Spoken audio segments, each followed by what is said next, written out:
জো করা হবে না। ইন্না লিল্লাহি ওয়া ইন্না ইলাইহি রাজিউন।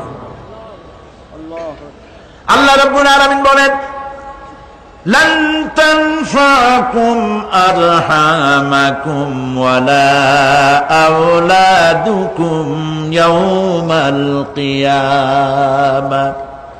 কিয়ামতের দিন তোমাদের আত্মীয়-স্বজন, তোমাদের সন্তান সন্ততি তোমাদের জন্য কিছু মাত্র কাজে লাগবে না। ইয়াউমা ইয়াফিরুল মারউ মিন আখিহি ওয়া উম্মিহি ওয়া আবিহি ওয়া সাহিবাতিহি ওয়া বানিহি। সেদিন মানুষ তার ভাই, মা বাপ, স্ত্রী ও সন্তান থেকে পলায়ন করবে।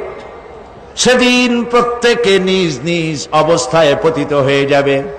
পিতা তার সন্তানকে পরিচয় দেবে না, মা তার সন্তানকে চিনবে না, সন্তান তার মাকে চিনবে না। মানুষগুলি দৌড়াতে থাকবে, পালাতে থাকবে, কেউ কারো সাহায্য সেদিন করতে পারবে না। আমার প্রিয় ভাইয়েরা, সেই কিয়ামতে আল্লাহ পাক আমলনামা আল্লাহর আদালতে মানুষের সামনে পেশ করা হবে। পার্থিব জীবনে মানুষ যা কিছু করেছে কোন জিনিস লুকায় রাখতে পারবে না, সব প্রকাশ পেয়ে যাবে। কিয়ামতের পূর্বেই আল্লাহ রাব্বুল আলামিন সব কিছুকে রেকর্ড করে রেখেছেন। আবারও বলছি, আল্লাহ পাক কোনো কিছু গোপন রাখেন নাই। কিভাবে রেকর্ড করছেন?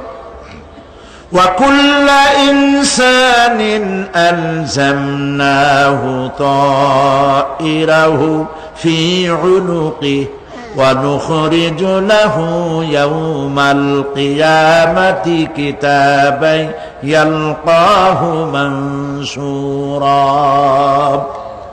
প্রত্যেকের ভালো মন্দ কর্মলিপি আমি তার গলায় ঝুলাই দিছি।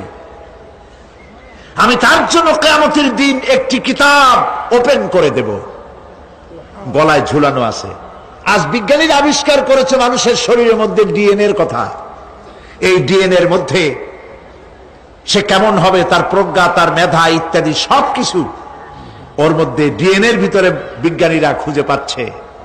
আল্লাহ পাক মানুষের গলায় একটা টেপ রেকর্ডার লাগাই দিয়েছেন। সুবহানাল্লাহ বলেন। সেই টেপ রেকর্ড আমার এই যে বক্তৃতা ভিডিওতে ধারণ করা হচ্ছে, টেপে ধারণ করা হচ্ছে। এই বুদ্ধিগুলি কে দিছে? আরে ভাই, কথা বলবেন তো আল্লাহর নাম জোরে না। এই বুদ্ধি কে দিয়েছে? যে আল্লাহ বুদ্ধি দিয়ে আপনার আমার কথা রেকর্ড করাইতে পারে, সে আল্লাহ পাক আপনাদের আমার সাথে অদৃশ্য একটি টেপ রেকর্ড গলার মধ্যে ঝুলায় রাখছেন। এটা বিশ্বাস করবেন না? কিয়ামতের দিন এই রেকর্ড তার সামনে আল্লাহ পাক বলেন, একটা কিতাব ওপেন করে দেব। তারপরে বলা হবে, ইকরা কিতাবাকা কাফা বিনাফসিকাল ইয়াউমা আলাইকা হাসিবা। তাকে বলা হবে, নিজের কর্মলিপি পড়ে দেখো, আজ তুমি নিজেই নিজের হিসাবের জন্য যথেষ্ট। পড়ো। কোথায় যাবা? জাহান্নামে যাবা না বেহেশতে যাবা? তুমি নিজেই তোমার হিসাব করার জন্য যথেষ্ট। সুবহানাল্লাহ। সেদিন কোনো সাহায্যকারী পাওয়া যাবে না, ওকালতি করার জন্য কাউকে পাওয়া যাবে না। বিশ্বাস করুন, বিশ্বাস করুন, কোন পীর সাহেব, কোন খাজা বাবা কিয়ামতের দিন আপনার আমার উপকারে আসবে না, আসবে না, আসবে না।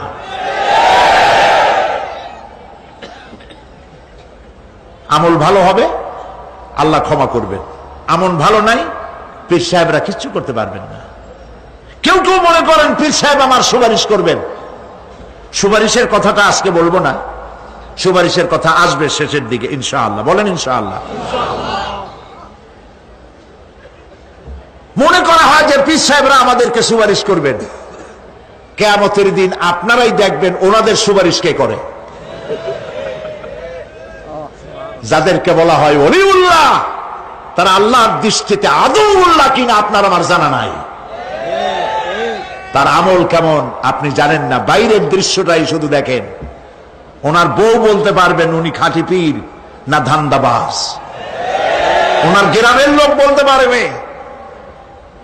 বিদেশ থেকে ভাড়া করা একজন আইনে মানুষের সামনে দেখানো যায় বিরাট একটা কিছু, কিন্তু তিনি বিরাট না কি এইটা তার বউ তার গ্রামের মানুষ বুঝবে, ভালো করে চিনবে। বউ চেনে সব থেকে ভালো, সব থেকে ভালো করে চেনে কে? স্ত্রী। তারপরে চেনে ড্রাইভার, তার সাথে যে রাত দিন যে ড্রাইভার থাকে, তার সাথে যে খাদেম থাকে। এরা জানে, এরা দেখতে পায় এই লোকটা মুখ দিয়া যা বলে আসলে লোকটা এইরকম না। বুঝতে পারে কিনা? মানুষের সামনে ধান্দাবাজি করে অনেক কথা বলে মানুষকে মন ভুলানো যায়।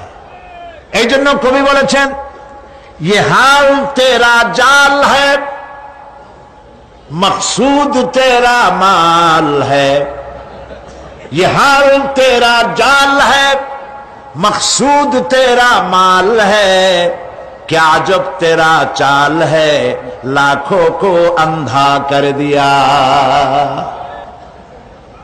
নিজেরে বুজুর্গ বানাইয়ে মানুষের সামনে পেশ করছো, তোমার এই হাল হলো তোমার চাল। মানুষের পয়সা পকেটে ভরার জন্য এই কাম করতেছ, কেউ টের পায় না। আল্লাহ পাক ঠিকই টের পাচ্ছেন, ঠিক কিনা বলেন? আল্লাহ পাক ঠিকই টের পাচ্ছেন। বিশ্বাস করুন, কোন পীর সাহেব, কোন খাজা বাবা কিয়ামতের দিন মানুষের কোন উপকারে আসবে না। আল্লাহু আকবার। উপকার হবে কেবলমাত্র নেক আমল। ইয়া আইয়ুহাল্লাযীনা আমানু ওয়াবতাগু ইলাইহিল ওয়াসিলা। কিছু কিছু জাহিল লোকেরা এর তাফসীর করেছে, পীর ধরো, যার পীর নাই তার পীর শয়তান। নাউযু বিল্লাহ। যদি এটা সত্য হবে তাহলে ইমাম আবু হানিফার পীরকে, ইমাম শাফিঈর পীরকে, ইমাম আহমদ বিন হাম্বলের পীরকে, যারা এই কথা বলে তারা শয়তানের ওয়াসওয়াসায় নিমজ্জিত। ওয়াবতাগু ইলাইহিল ওয়াসিলা এর তাফসীর হচ্ছে আয় আমলে সালেহ, নেক কাজের ওসিলা ধরো। কি কাজের ওসিলা ধরো? নেক কাজের ওসিলা ধরো। কারণ কিয়ামতের দিন আল্লাহ পাক আরো পরিষ্কার করে বলছেন, লান তানফাকুম আরহামুকুম ওয়ালা আওলাদুকুম ইয়াউমাল কিয়ামাহ। কিয়ামতের দিন সন্তান সন্ততি আর সম্পদ কোনো কাজে লাগবে না, এগুলি কোনো উপকার হবে না মানুষের জন্য। আর সেখানে উৎকোচেরও কোনো কারবার চলবে না। এই পৃথিবীতে উৎকোচ দিয়ে অনেক কাম করা যায়, কিন্তু কিয়ামতে চলবে না। আল-ইয়াওমা লা ইয়ানফাউ মালুন ওয়ালা বানুন। সুবহানাল্লাহ, সুবহানাল্লাহ। যেখানে কিয়ামতের দিন ধন, সন্তান, সন্ততি কোন কাজে লাগবে না।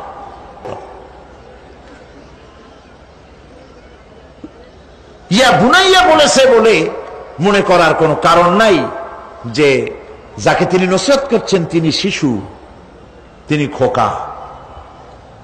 আমাদের দেশে খোকা তো মন্ত্রীও আছে, তাই বলে তিনি কি খোকা নাকি? একেবারে কি কথা। আবার আমার দেশে মানে আমার পিরোজপুরে ওইখানে একজন মন্ত্রী ছিলেন, তার ডাক নাম ছিল শিশু। লোকেরা তাকে মানপত্র দিত মাননীয় শিশু মন্ত্রী। তো শিশু বলার অর্থ তিনি বাচ্চা নন, খোকার অর্থ শিশু নয়, বাচ্চা নয়। এই আমাদের মধ্যেও তো লোকেরা একজন আর একজনকে বাপেরা ডাক দেয়, এই খোকা, গাদা। দর্শক এবং শ্রোতা মনে করে খুব বাচ্চাই হবে বোধ হয়। মেহমান এসেছে, চা নিয়ে। যখন চা নিয়ে আসলো তখন দেখা গেল খোকা শুধু খোকাই না, কয়েক খোকার বাবাও।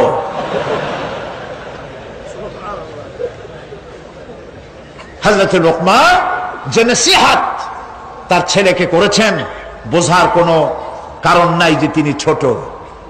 ছোট হলে এত বড় নসিহত বাচ্চাকে করা যায় না। তিনি যে নসিহত করেছেন তার লোড অনেক বেশি। কি নসিহত?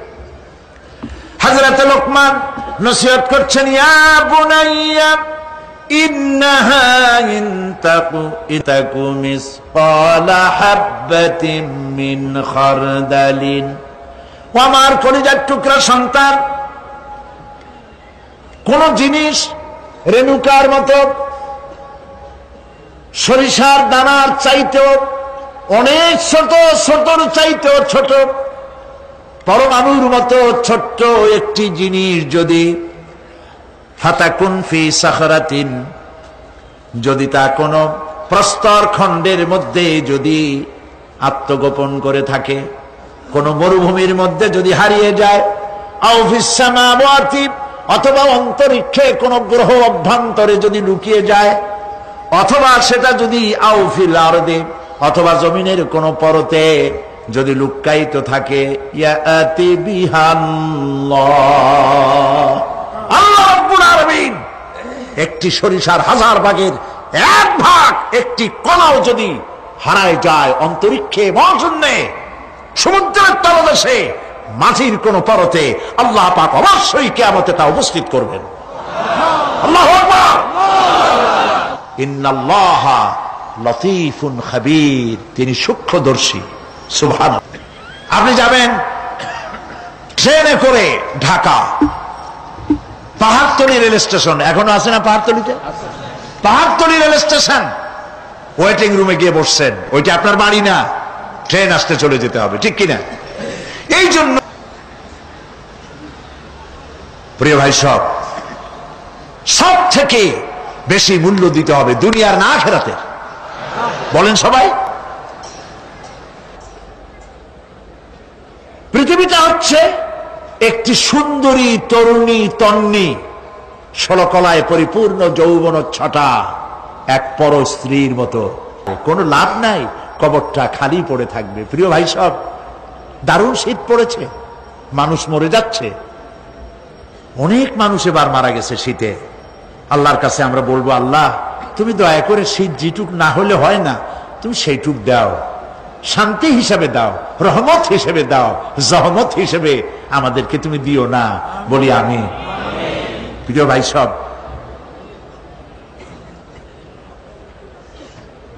যারা মাজারে টাকা দেন, চাদর চড়া, মৃত্যু মানুষের কবরের উপরে যারা মশারি টানান, তাদের বিবেকের কাছে আপিল করি, যিনি মারা গেছেন আল্লাহর ওলি, তার সম্পর্কে আপনার ধারণা এত খারাপ কেন? মশারি টানায় দিচ্ছেন, আপনার ধারণা কি এই দুনিয়াও মশাই খাইছে, কবরের মধ্যে গিয়েও মশাই খাবে? কাপড় চোপড় দরকার কার? জেতা মাসের না মরা মানুষের? জীবিত মানুষ কাপড় পায় না। যে দেখেন পাহাড়তলী, যে দেখুন আপনার এখানে কত জায়গা, সব জায়গা তো আমি নাম মনে নেই, বটতলী, তালতলী, বদ্দারহাট, এই যে জায়গাগুলি, কত মানুষ ফুটপাতে শুয়ে আছে, আছে না? আহারে, আপনার স্ত্রীর কত শাড়ি আলমারি ভরা, ব্যবহারও করে না, বছরের পর বছর ওখানে নষ্ট হয়ে যাচ্ছে। 10টা শাড়ি বাইর করিয়া অনাথ অনাথিনী মেয়ে লোকদের গায়ে দিয়ে দেন। মাজারে টাকা দিলেন, চাদর দিলেন, যারা রাস্তার উপরে যারা কেনুই গায়ে দিয়ে থাকে, আগুন পোহায়, একটু চাদর নাই, ওদের একটা কাপড় কিনে দেন। প্রিয় ভাই, দিল্লির সম্রাট শাহজাহান, তিনি তাজমহল তৈরি করেছিলেন তদানীন্তন বাজারে 20 কোটি টাকা খরচ করে, 20 বছর ধরে প্রচেষ্টা করে 22,000 শ্রমিক লাগাইয়া তাজমহল বানিয়েছিলেন। জানেন কিনা ইতিহাস? কোন বাজারে? যেই বাজারে 1 টাকায় 8 মণ চাউল পাওয়া যাইত। বুঝছেন কথা? সেই বাজারে 20 কোটি টাকা খরচ করেছেন, 22,000 শ্রমিক লাগিয়েছেন, 20 বছর সময় লেগেছে তাজমহল করতে। এবার একটা নির্মম বাস্তব কথা শুনুন। আপনি যদি কোন একটি এতিমের গায়ে, কোন এক অনাথিনী বিধবার গায়ে, কোন এক কচি শিশু, বাপ নাই মা নাই, শীতের দিনে খালি গায়ে কানু, দুইটা হাত গলার উপরে ধরে সকালবেলায় কাঁপতেছে। ওই বাচ্চা এতিমের গায়ে একটি চাদর, একটি গেঞ্জি, একটি পুরানা সোয়েটার গায়ে দিয়ে যদি এতিম বাচ্চার মুখে যদি হাসি ফোটাতে পারেন, বিশ্বাস করুন 20 বছর ধরে 22,000 শ্রমিক লাগাইয়া 20 কোটি টাকা খরচের তাজমহলের চাইতে আল্লাহর কাছে এতিমের মুখের হাসির দাম বেশি। আখিরাতে আমাদের সকলকে উঠতে হবে, সেখান থেকে কেউ আমরা কি বাঁচতে পারবো না, উঠতে হবে সবাইকে। অনেক লম্বা আলোচনা করব না, এখন শেষ করে দেই, বাকি কথা কালকে বলবো ইনশাআল্লাহ। বলেন ইনশাআল্লাহ। তবে আরো 2টা আয়াত আছে, না শুনলে, আরে ভাই কত জায়গায় ওয়াজ মাহফিল হয় সারা রাত, হয় না? সারা রাত ফজরের সময় গরুর গোশত খায়, জম্মের খাওয়া, সারাদিন পেট খারাপ, কি শুনলো আর কি কইলো আল্লাহ জানে। পরে লোকেরা জিজ্ঞেস করে, ভাই গত রাত্রে যে তোমার টের পাই নেই, তুমি কোথায় গেছিলা? কয় বাবা গেছিলাম ওয়াজ শুনতে। কি ওয়াজ? কয় শেষ কথা বলে শেষ করা যাবে না। হাই রে ওয়াজ, কি ওয়াজ? কয় অনেক বিষয়। কয় ভাই আমি তো যাই নাই, 2-1টা বিষয় আমার শোনাও না। কয় আল্লাহর কসম সারা রাত তেমন শোনা শুনছি যার একটা কথাও আমার মনে নেই। দাম আছে এগুলা? দাম নাই। কিসসা কাহিনী হাবি যাবি, যার পেছনে কোরআন নাই, দলিল নাই, আছে শুধু হিংসা আর হিংসা। অমুকের তাফসীর খারাপ, অমুকের অমুক খারাপ, তমুক খারাপ, এই চিৎকার দিয়া বাজার গরম করতে পারবেন না। কারণ মানুষের আপনাদেরকে চিনে ফেলেছে, আপনারা ফাসাদ সৃষ্টি করতে চান, আপনারা মানুষের মধ্যে বিভেদ সৃষ্টি করতে চান। এই জন্য লাখ টাকা খরচ করে মানুষ পাবেন না, মানুষ আসবে কোরআনের মহব্বতে, কোরআনের কথা শুনতে। সুবহানাল্লাহ বলো।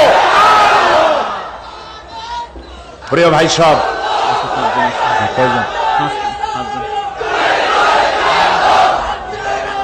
প্রিয় ভাই সব, প্রিয় ভাই সব, কাজী এর কারা বলে কি সাহস, কয় যে কোরআন শরীফ তাফসীর পড়ায় ফেলো। আস্তাগফিরুল্লাহ। হুজুর কেবলা আপনি কি নিজে একখান তাফসীর লিখছেন? কোরআনের তাফসীর, কয় যে তাফসীর পড়ায় দেওয়া যায়, বেদ পুরাণ পড়ানো হতো। তাহলে আপনি অন্য ধর্মের কিতাবও পড়াইতে চান, যা আল্লাহ নিষেধ করেছেন? আপনি অন্য ধর্মের বেদ বাইবেল পড়াবার এখতিয়ার কে দিল আপনাকে? কথা বলার সময় একটুখানি সংযত হয়ে কথা বলুন। আমরা বেদকে সম্মান করি, আমরা বাইবেলকে সম্মান করি, প্রত্যেকটি জাতিকে সম্মান করি, শ্রদ্ধা করি, তবে ঈমান আনি কোরআন শরীফের উপরে। সেই জন্য আমার কাছে কথা এসেছে বলে আমি বলছি, আল কোরআন একাডেমি লন্ডন থেকে প্রকাশিত ফি জিলালিল কোরআন সম্পর্কে কিলকাল করেছেন একজন লোক, যাকে এই চিটংবাসীরা কোনোদিন চেনে না, হঠাৎ করে উড়ে এসে জুড়ে বসছেন। ফি জিলালিল কোরআন যিনি লিখেছেন, আপনি তো তার জুতা বহন করার যোগ্যতা রাখেন না। তিনি দুনিয়ার অমর শহীদ সৈয়দ কুতুব রাহমাতুল্লাহ আলাইহি, যিনি জেলখানার ভেতরে বসে কোন রকমের রেফারেন্স কিতাব ছাড়াই কোরআনের তাফসীর লিখে পৃথিবীতে অমর হয়ে আছেন। কোন সাহসে বলেছেন? আপনার জিহ্বা তো আস্ত থাকার কথা নয়। মারাত্মক কথা বলবেন না, জবান সংযত করে কথা বলবেন। আপনি কি জানেন কার সম্পর্কে আপনি কথা বলেছেন? কার লেখা তাফসীরের বিরুদ্ধে কথা বলেছেন? সৈয়দ কুতুব, মিশরের জামাল নাসের তাকে জেলের মধ্যে দিয়েছিল। আপনার কথা শুনে তো মনে হয় আপনি জামাল নাসেরের কোন আত্মীয় হবেন। জামাল নাসের জেলের মধ্যে ঢুকায় দিয়া শিকারী ক্ষুধার্ত পাগলা কুত্তা ঢুকায় দিয়েছে, দরজা বাইরের থেকে বন্ধ করে দিয়েছে। কয়েক ঘন্টা পর সেনাবাহিনীর লোকদেরকে পাঠিয়ে দিয়েছে যে দেখো জেলখানার ভিতরে কুত্তার সাথে কুত্তায় কি ব্যবহার করে। নাউযুবিল্লাহ। সেনাবাহিনীর লোকেরা জেলখানা থেকে ফিরে এসে জামাল নাসেরকে জবাব দিল, জেলখানার ভিতরে যেয়ে দেখে এলাম তালাবদ্ধ রুমের ভিতরে শেখ সৈয়দ কুতুব নামাজের সেজদার ভিতরে পড়ে আছেন, আর ক্ষুধার্ত পাগলা শিকারী কুকুর তার পাশে বসে তারে পাহারা দিচ্ছে। সুতরাং কথা বলার সময় একটু হুশ করে কথা বলবেন, মেহেরবানি করে। প্রিয় ভাই সব, বলতেছিলাম রাত একটু বেশি হলে ক্ষতি কি? আল্লাহ বেশি মানে আমার কিন্তু এরকম অভ্যাসও নাই যে সারা রাত ওয়াজ শুনাই। ওই কার বলে অভ্যাস ছিল চোখ বুঝে ওয়াজ করার। মাহফিল ভরা মানুষ চোখ বুঝে ওয়াজ আরম্ভ করছে, তারপরে হঠাৎ চোখ খুলে দেখে কেউ নেই। বেচারা খুব রাগ হয়ে গেছে, এই এলাকার মানুষ তো ভারী বেকায়দার, আমারে ফেলায় থুয়া সব পালাইছে। পাশে তাকায় দেখে একটা লোক বসা, কয় যে অন্তত একটা লোক তো পাইলাম, আল্লাহর মেহেরবানি, তুমি খুব ইমানদার ভালো মানুষ যে এতক্ষণ তুমি আমার ওয়াজ শুনছ। লোকটা কয় যে হুজুর আমি ভালো না মন্দ তা জানি না, আমি হলাম মাইক ম্যান, আপনি মাইকও ছাড়েন না, আমিও যাইতে পারি, তো আমি আপনাদেরকে এই বিপদে ফেলাবো না। সংক্ষিপ্ত কথায় শেষ করে দেই, আল্লাহ রাব্বুল আলামিন বলেন এরপরে কি হবে শোনো, ইয়াউমা ইউনফাখু ফিস সূরি ফাতাআতুনা আফওয়াজা, যেদিন সিংহায় ফুঁক দেওয়া হবে আর তোমরা দলে দলে বেরিয়ে আসবে। ওয়া ফুতিহাতিস সামাউ ফাকানাত আবওয়াবা, আর পাহাড় সমূহ আকাশ সমূহ খুলে দেওয়া হবে, ফলে তা দুয়ার আর দুয়ার হয়ে যাবে, মনে হবে সব দরজা। তার মানে হলো আকাশ থাকবে না, ভেঙে চুরে চুরমার হয়ে যাবে। ওয়াসুজ্জিরাতিল জিবালু ফাকানাত সারাবা, আর পাহাড়গুলিকে চালিয়ে দেওয়া হবে, ফলে মনে হবে মরিচিকা। তার মানে হলো এই দেখলাম পাহাড়, এই পাহাড় নাই, সমস্ত পাহাড়গুলিকে আল্লাহ পাক উড়ায় দেবেন, কোন পাহাড় তার জায়গায় থাকতে পারবে না। সিংহায় ফুঁক হবে, তাতে করে মানুষের যারা ঘুমিয়ে থাকবে, ঘুমান্ত মানুষগুলি সব জাগ্রত হয়ে যাবে, বলবে ইয়া ওয়াইলাতা ইয়া ওয়াইলানা মান বাসানা মিন মারকাদিনা, হায় আফসোস আমার এই ঘুমকে কে ভেঙে দিল, কিসের আওয়াজে ঘুম ভাঙলো?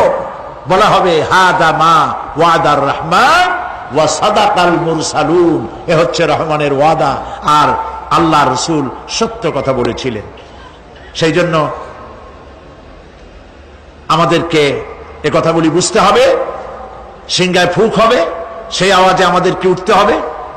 তারপরে আল্লাহ পাক আকাশ সমূহকে খুলে দিবেন, ফলে তা দরজার দরজায় পরিণত হয়ে যাবে, পাহাড়গুলি চালিয়ে দেওয়া হবে, সেখানে আর কিছুই থাকবে না। পাহাড়গুলো কাল ইহনিল মানফুস, এগুলি ধোনা পেঁজা তুলার মতো সব উঠতে থাকবে। সুবহানাল্লাহ।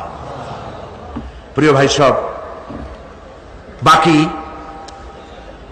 কিয়ামতের দিন এ বললাম, এ পর্যন্ত বলা হলো বিশ্ব পরিক্রমা ধ্বংস হওয়ার ব্যবস্থা সম্পর্কে আল্লাহ পাকের কোরআনের কথাগুলি আপনাদেরকে শোনালাম। আগামীকাল ইনশাআল্লাহ কিয়ামতের, যখন কিয়ামতের ময়দান হবে, সেইখানে হাসরবাসীদের অবস্থা কি হবে, পরিণতি কি হবে, সেই বিষয়ে আলোচনা হবে ইনশাআল্লাহ। আজকের মতো শেষ, মুনাজাতের জন্য বসুন। আজ 5 জন অমুসলিম ইসলাম কবুল করার জন্য মাহফিলে হাজির হয়ে গেছে। কাছে আসুন। লা ইলাহা ইল্লাল্লাহু মুহাম্মাদুর রাসূলুল্লাহ, আল্লাহ ছাড়া কোন ইলাহ নাই, মাবুদ নাই। মুহাম্মদ সাল্লাল্লাহু আলাইহি ওয়াসাল্লাম আল্লাহর প্রেরিত রাসূল। আশহাদু আন লা ইলাহা ইল্লাল্লাহু ওয়াহদাহু লা শারীকা লাহু ওয়া আশহাদু আন্না মুহাম্মাদান আবদুহু ওয়া রাসূলুহু। আমি সাক্ষ্য দিচ্ছি আল্লাহ ছাড়া কোনো ইলাহ নাই, মাবুদ নাই, উপাস্য নাই।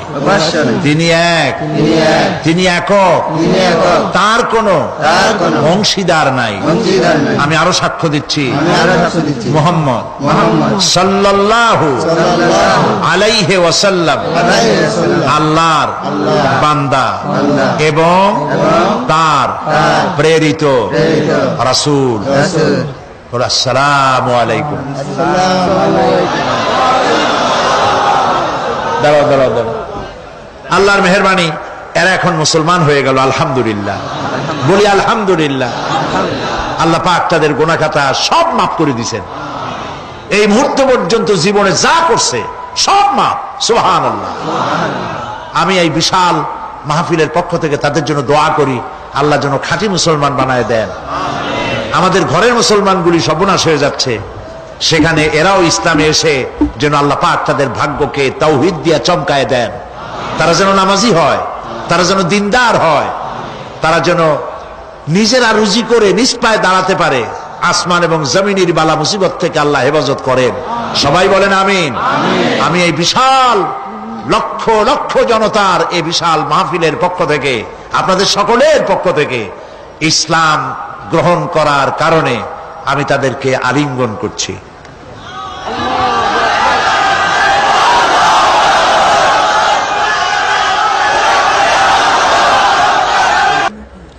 আর আমি তো মরে যাব, আজ হই আর কাল হোক, থাকবো। জনতা নিয়ে তোমার দরবারে হাত তুলেছি। মাহফিলের 3 দিন চলে গেল, বলতে বলতে আর মাত্র 2 দিন বাকি আছে।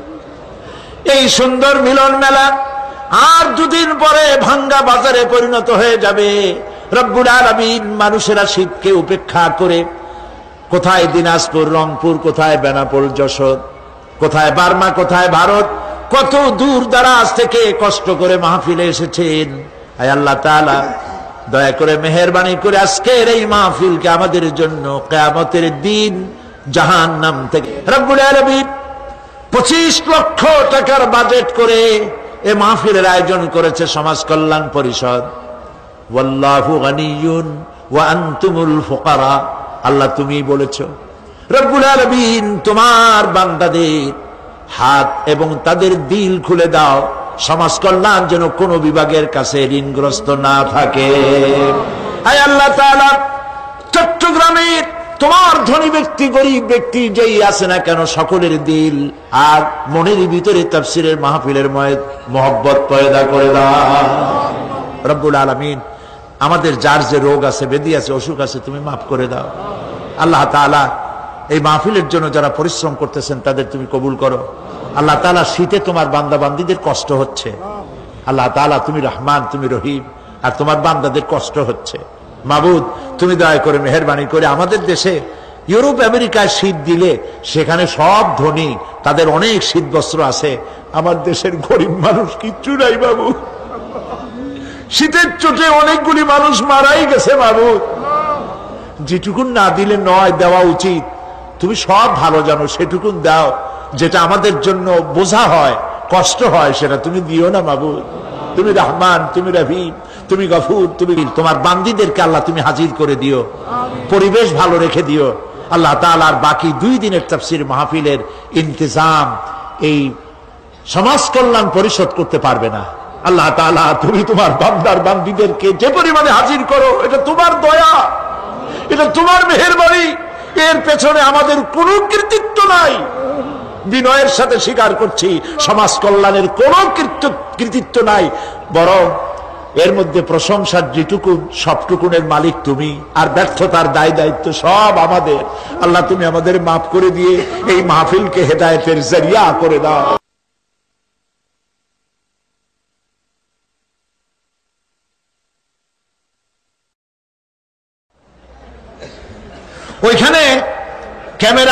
ক্যামেরার সাথে কোন মানুষ নাই, ক্যামেরা আছে তাই বিশ্বাস করে, কিন্তু আল্লাহর ক্যামেরাগুলি চোখে দেখে না। ওখানে যেমন রেড বর্ডার আছে, আল্লাহ রাব্বুল আলামিন জীবনের প্রত্যেকটি মোড়ে মোড়ে রেড বর্ডার লাগায় দিয়েছেন।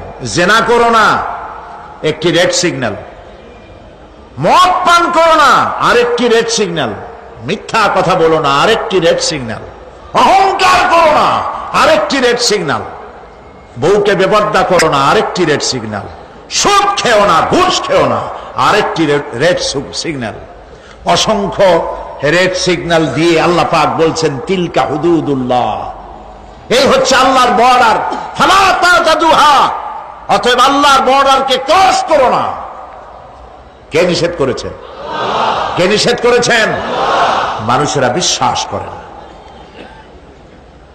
আল্লাহ রাব্বুল আলামিন কোরআনে কারীমের মধ্যে বলছেন ইয়ালামু খাইনাতাল আ'য়ুনি ওয়া মা তুখফিস সুদূর।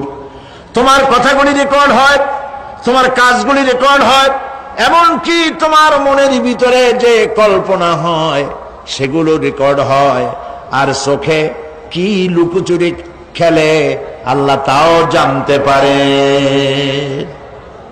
সানগ্লাস পরে চোখের ফাঁক দিয়া কারে দেখো, কেউ টের পায় না। টের পায় কে? জোরে বলেন আল্লাহ পাক। মহান আল্লাহ রাব্বুল আলামিন বলেন কোন গুনার কাজ করে, কোন সামান্যতম গুনার কাজ করেও এড়াতে পারবে না, এবং সামান্যতম ভালো কাজ করলেও তার থেকে পুরস্কার থেকে মাহরুম হবে না। আল্লাহ পাক বলেন ওয়া ইন কানা মিসকালা হাববাতিন মিন খারদালিন আতাইনা বিহা ওয়া কাফা বিনা হাসিবিন। একটি সরিষা পরিমাণ আমলকেও আল্লাহ পাক কিয়ামতে হাজির করবেন। হিসাব নেওয়ার জন্য আল্লাহ পাক বলেন আমি যথেষ্ট। সুবহানাল্লাহ বলেন। হিসাব নেওয়ার জন্য আল্লাহ পাক যথেষ্ট। হযরত ওমর রাদিয়াল্লাহু তাআলা আনহু আমিরুল মুমিনিন, খলিফাতুল মুসলিমিন হযরত ওমর ইবনুল খাত্তাব বলেন রাদিয়াল্লাহু তাআলা আনহু। সুবহানাল্লাহ। কোথা থেকে আল্লাহ কোথায় নিয়ে গেছেন? নবীকে হত্যা করতে আসছিলেন, আর আল্লাহ তারে কোথায় নিয়ে গেছেন? সুবহানাল্লাহ। নবীজি বলেছেন লা নাবিয়্যা বাদি ওয়ালা রাসূলা, আমার পরে নবী হবে না, রাসূল হবে না। যদি কেউ নবী বা রাসূল হইতো, কে হইতো? ওমরে আল্লাহ নবী বানাই দিতেন। সুবহানাল্লাহ। সেই ওমরের কতটুকু জানি আমরা? অনেক কিছুই জানি না। খালি ইসলাম কবুল করছিল কেমনে, এই ঘটনা ছাড়া অনেক আলেমরাও জানেন না, ইল্লা মাশাআল্লাহ। যারা পড়াশোনা করেন তারা জানেন। ইখওয়ানুল মুসলিমিনের, ইখওয়ানুল মুসলিমুন এর ওস্তাদ, এর মুর্শিদ ওমর তিলমিসানি রাহমাতুল্লাহ আলাইহি, তিনি হযরত ওমরের এক জীবনী লিখেছেন। জীবনীর নাম হলো শহীদ মেহরাব ওমর ইবনুল খাত্তাব। কি বলেন, দারুণ নাম না? খুব সুন্দর নাম, শহীদ মেহরাব ওমর ইবনুল খাত্তাব রাদিয়াল্লাহু তাআলা আনহু। মেহরাবের মধ্যে তিনি শহীদ হয়েছিলেন। এটি আরবি বই, আরবির থেকে উর্দু হয়েছে। এটি বাংলায় ছিল না, আল্লাহর মেহেরবানি এটা বাংলাও হয়ে গেছে, আলহামদুলিল্লাহ বলেন। শহীদ মেহরাব ওমর ইবনুল খাত্তাব, আল কোরআন একাডেমি, লন্ডন। হযরত ওমর রাদিয়াল্লাহু তাআলা আনহুর এই বহুল বিশাল জীবনী গ্রন্থ বের করে বাংলা ভাষীদেরকে কৃতজ্ঞতা পাশে আবদ্ধ করেছে, আলহামদুলিল্লাহ বলেন। আপনারা কিনবেন, এখানে লাইব্রেরির সমূহতে এসে গেছে, কিনবেন, হযরত ওমর সম্পর্কে জানবেন। হযরত ওমর রাদিয়াল্লাহু তাআলা আনহু অন্ধকার রাত্রে একদিকে যাচ্ছিলেন, পেছনে কিছু লোক ছিল। হঠাৎ করে তিনি প্রশ্ন করলেন, আচ্ছা তোমাদের মধ্যে কেউ কি বলতে পারো কোরআনে কারীমের মধ্যে সব থেকে হতাশা ব্যঞ্জক আয়াত কোনটি? অন্ধকারের ভেতরে একজনে জবাব দিলেন, ফামান ইয়ামাল মিসকালা যাররাতিন খায়রান ইয়ারা ومن يعمل مثقال ذرة شرا يره। এর অর্থ হলো যদি কেউ যারা পরিমাণ সরিষা পরিমাণ ভালো কাজ করে কিয়ামতে সেটা দেখতে পাবে, আর যদি সামান্য সরিষা পরিমাণ গুনার কাজও করে, খারাপ কাজ করে, সেটা দেখতে পাবে। এই আয়াতটি যখন নাজিল হয়, সূরা যখন নাজিল হয়, হযরতে আবু সাঈদ খুদরি রাদিয়াল্লাহু তাআলা আনহু তিনি রাসূলুল্লাহকে প্রশ্ন করলেন, ইয়া রাসূলুল্লাহ, আল্লাহ যে আয়াত নাজিল করলেন কিয়ামতের দিন আমি কি আমার এমনকি ছোট্ট পাপও কি দেখতে পাবো? আল্লাহর নবী বললেন, আল্লাহ বলেছেন অবশ্যই দেখতে পাবা। হযরত আবু সাঈদ খুদরি রাদিয়াল্লাহু তাআলা আনহু চিৎকার করে কেঁদে উঠলেন, বললেন তাহলে তো আমি মরেই যাব, আমার ছোট্ট পাপটাও যদি আমি দেখি কিয়ামতে আমি তো মরে যাব।